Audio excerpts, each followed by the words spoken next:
শুনলাম যে ভবনটা চলে যাচ্ছে, আমি তখন সর্বপ্রথম 2 রাকাত সালাতুল হাজাত পরে দোয়া করেছিলাম যে আল্লাহ যেন খায়রের ফয়সালা করেন।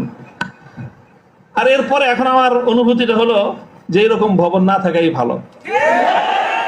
না থাকা ভালো কেন? দস্তারে না দারে মে মা গমে পেয়েছে না দারে মা হেয়েছে না দারে গমে হেয়েছে না দারে।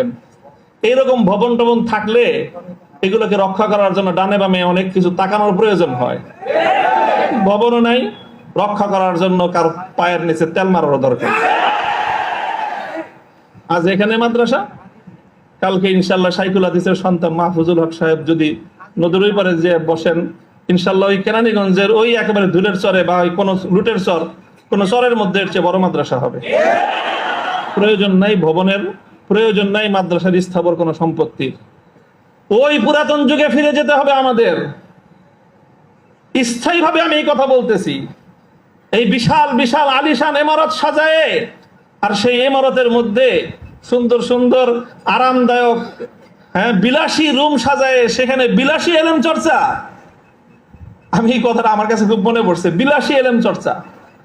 আজকে আমাদেরকে এই বিলাসী এলেম চর্চায় পেয়ে বসেছে।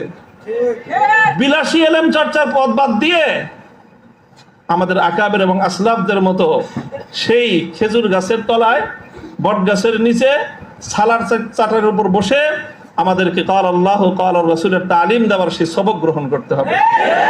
তাহলে ইনশাআল্লাহ আমরা বাতিলের তখতে তাউসকে উল্টে দিয়ে সেখানে আমরা কালেমার ঝান্ডা সমুন্নত করতে পারবো।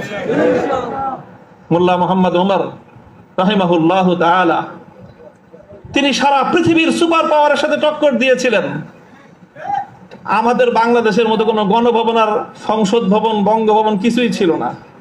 কান্দাহারের ছোট্ট একটা ঘরের মধ্যে ভাঙ্গা খাটের উপরে বসে টক্কর দিয়ে দিলেন তো সুপার পাওয়ারের সাথে। সারা দুনিয়া মনে করলো যে বেকুবের দল। 20 বছর পর আল্লাহ দেখা দিলেন যে তারাই বিজয়ীর দল।